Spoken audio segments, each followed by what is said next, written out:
Hi hello दोस्तों, मैं friend रेवेल Parmar और स्वागत करता हूँ YouTube channel maths trick bye Parmar से। तो दोस्तों आज का टॉपिक एसएससी रीजनिंग। आइए दोस्तों शुरुआत करते हैं। और हाँ दोस्तों, एसएससी से रिलेटेड आपका कोई भी क्वेश्चन हो तो कमेंट जरूर कीजिएगा। आइए दोस्तों देखते हैं पहला क्वेश्चन। सबसे पहले अपन टॉपिक रहता है साधारण ब्याज के ऊपर, है ना। देखिए सबसे बहुत सारे साधारण ब्याज तो हर कोई निकाल लेता है, लेकिन देखो क्वेश्चन किस तरह से बनते हैं। देखो कोई धन 5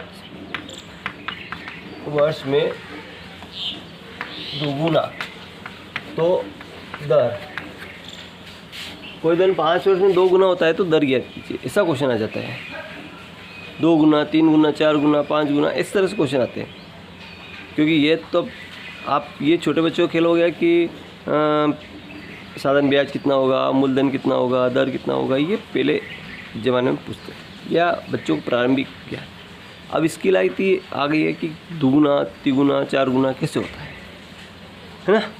तो अब कोई धन तो अपने पास ही नहीं, 5 वर्ष में 2 गुना हो गया ये पूछा उसने। तो दर कितनी है ये पूछा, किस दर से। तो अपनों को दर निकालनी है। तो जब दर निकालेंगे तो क्या होगा, दर जो परसेंटेज निकालेंगे तो क्या होगा, ये n-1 अपान दर यहाँ आ गई तो समय आ जाएगा, ठीक है, इंटू 100/1। अगर यहाँ 10% दर दे दे फिर समय यहाँ लिखेंगे और दर को नीचे लिख देंगे, ठीक है। जो दिया उसको नीचे लिख देंगे, दोनों में एक ही सूत्र काम आएगा, ठीक है, ध्यान रखें। तो इसने कहा कि 2 गुना, तो यहाँ n का मान 2 है, 2 - 1 अपान समय कितना है 5 इंटू 100/1।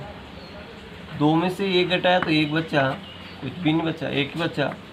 5 का 5 दूनी 10, 20% दर, 20% दर आ गई। अयुब के सामने आ गया होगा। नेक्स्ट क्वेश्चन की बात कर लेते हैं। अब यहाँ पे ये दर यहाँ रह जाएगी और यहाँ आपको समय ज्ञात करना होगा। कैसे ज्ञात करें, देखिए दोस्तों, कोई धन 10% दर से, दर 10% दर से, अब मान लो कि दुगुना नहीं होगा, वो 3 गुना हो जाता है। कितना गुना हो जाता है, 3 गुना।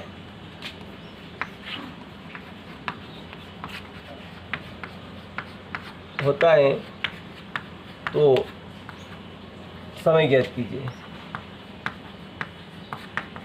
समय ज्ञात करें, कितने समय में 3 गुना हो जाएगा। 10% दर है उसकी, तो कितने समय में 3 गुना होगा ये पूछा आपसे। तो समय निकालेंगे, वही n-1 अपान, यहाँ दर दे रहा है कि तो दर लिखेंगे इंटू 100/1 लिखें, ठीक है। अब यहाँ पे इसने n का मतलब 3 गुना, तो 3 - 1 लिखेंगे और दर 10% है, 10 लिखेंगे इंटू 100/1, ठीक। 3 में से 1 घटाया तो यहाँ 2 बचा, 2 से काटा 2 × 5 = 10, 5 से काटा 5 दूनी 10, 20 वर्ष। अब समय कितना आ गया अपने पास, 20 ईयर्स आ गया। तो आई होप कि ये भी आपको समझ आ गया हो। बहुत सारे क्वेश्चन करेंगे, हर टाइप के क्वेश्चन करेंगे और बहुत देर तक अपन साथ में रहेंगे। आप भी क्वेश्चन, आपका कोई और क्वेश्चन हो, क्योंकि लाइव नहीं है, कमेंट कर सकते हैं आप। कोई भी जो भी आपका क्वेश्चन हो कमेंट जरूर कीजिएगा, मैं आपका रिप्लाई ज़रूर करूँगा, ठीक है। कुछ इस तरह से क्वेश्चन आते हैं। अगला क्वेश्चन देखिए, बहुत सारे क्वेश्चन की बात करेंगे अपन। तीसरा क्वेश्चन, ठीक है, देखो कोई धन 5 वर्ष में 3 गुना तो कितने वर्ष में 9 गुना होगा। कुछ इस तरह से क्वेश्चन भी बन जाते हैं कि 5 वर्ष में अगर 3 गुना होता है कितने वर्ष में 9 गुना हो जाएगा, ये बताओ। प्रिंसिपल आपको भी दिया है, मूलधन आपको दिया नहीं है, लेकिन ऐसे क्वेश्चन आ जाए आप कैसे इसको सॉल्व करेंगे। तो देखिए यहाँ एक बार 3 गुना हो रहा है, एक बार 9 गुना, 2 बार गुना हो रहा है, ये 2 बार अपने आप में गुना हो रहा है। तो देखो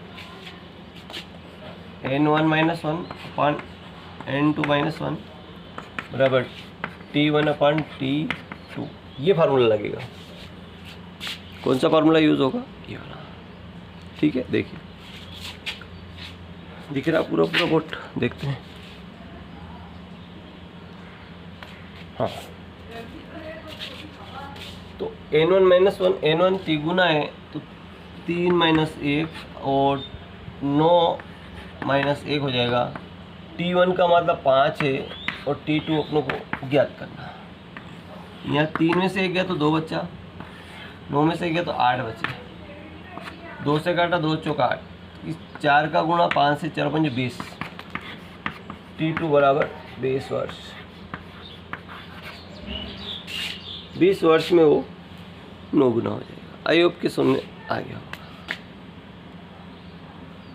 इस तरह से क्वेश्चन आपके एग्जाम में बनते रहते हैं।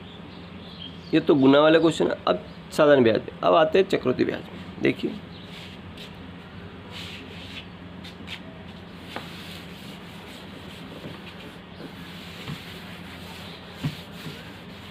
अगर वो चक्रवृद्धि दे तो आप किससे सोल्व करेंगे।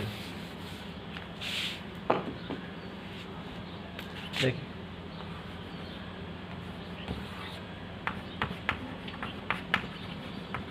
कोई धन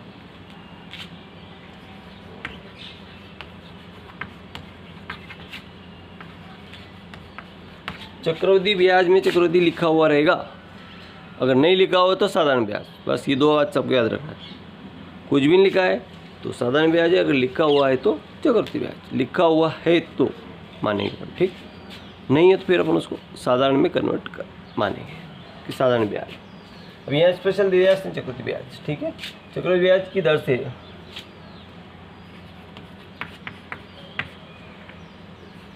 12 वर्ष में 3 गुना होता है।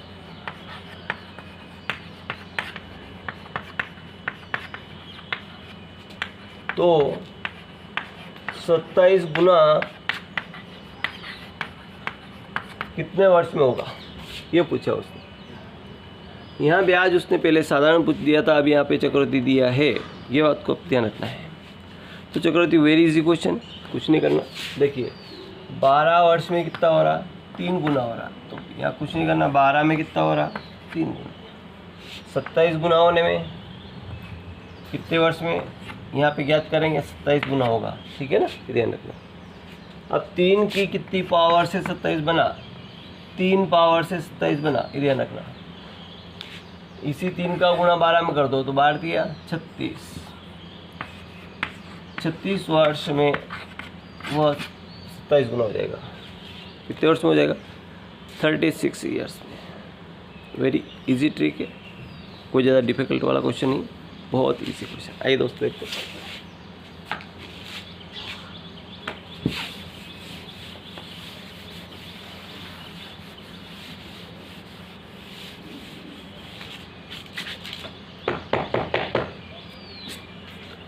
अगला क्वेश्चन देखते हैं।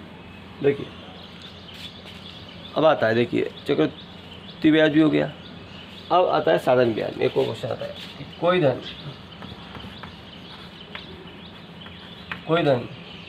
देखो ये 4 वर्ष में, अब 4 वर्ष में कितना होगा देखना होगा कि 4 वर्ष में ये 5,000 रुपये हो जाता है, और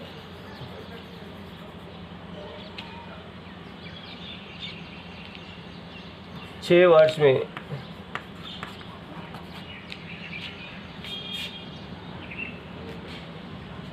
में 8,000 रुपये हो जाता है ना। तो दर और मूलधन ज्ञात कीजिए। अब यहाँ पे आपको दर नहीं दे रखी है, दर कहीं पे आपको नहीं दे रखी और मूलधन भी नहीं दे रखा है, तो ऐसे क्वेश्चन में आपको क्या करेंगे? देखो 4 ईयर्स में कितना बन रहा? 5000। देखो यहाँ लिखेंगे अपन 4 वर्ष में 5000 बन रहा और 6 वर्ष में कितना बन रहा? 8000 बन रहा। ठीक है, तो यहाँ से घटाएंगे तो 6 में 4 के कितने बचे? 2 वर्ष। 2 वर्ष में कितना बढ़ा?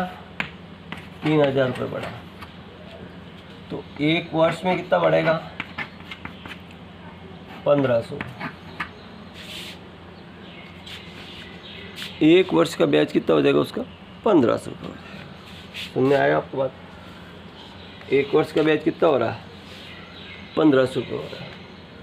जब 1 वर्ष का 1500 हो रहा है तो 4 वर्ष का कितना होगा?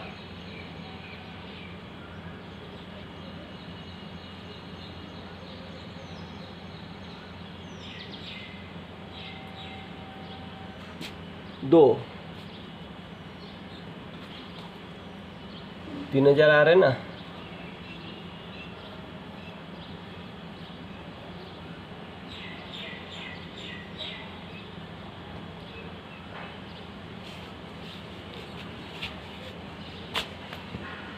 कितना हो रहा है?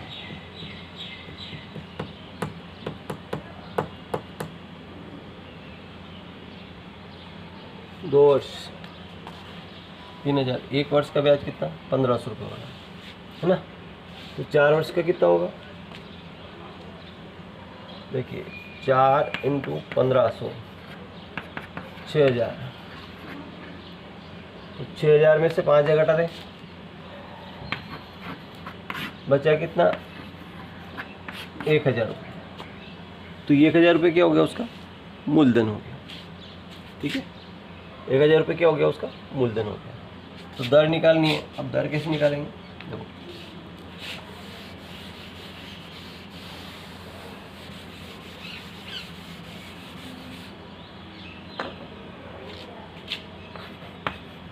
दर बराबर ब्याज कितना है इसका? ब्याज 1500 है ना? और 15 × 60 6000 रुपये।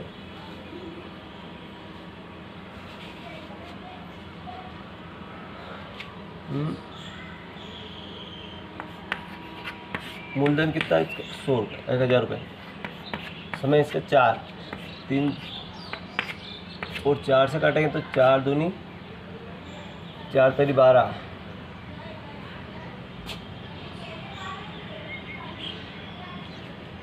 और 3 4 7 28।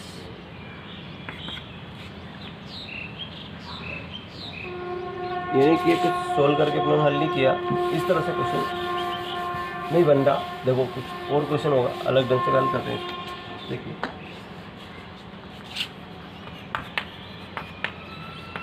कोई धन 5 वर्ष में, अब अपन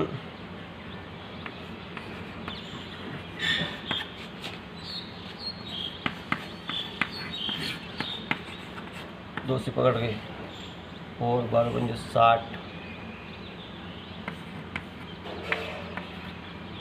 और 5 वर्ष में 6000 रुपये होते हैं।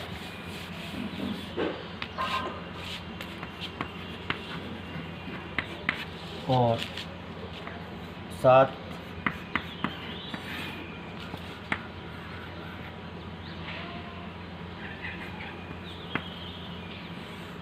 बाहर 784 और 7 वर्ष में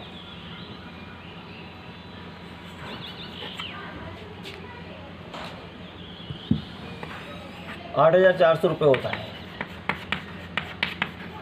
तो दर और मूलधन दोनों ज्ञात करें। अब होगा सवाल।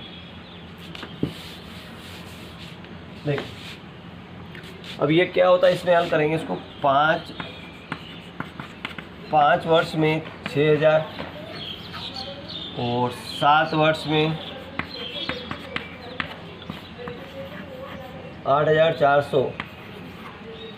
तो यहाँ घटाया तो कितना बचा? 2 वर्ष। और यहाँ घटाया तो 4, 2,400 और 1 वर्ष। 1 वर्ष में कितना बना? 1,200 रुपये। 1 वर्ष में कितना बना? 1,200 रुपये।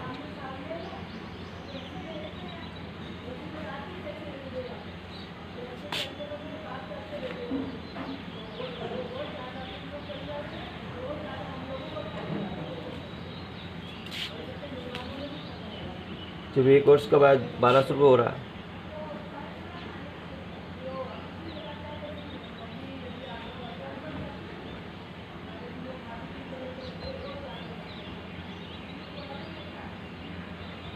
चलो ठीक, नेक्स्ट टर्न पे करते हैं। Thank you.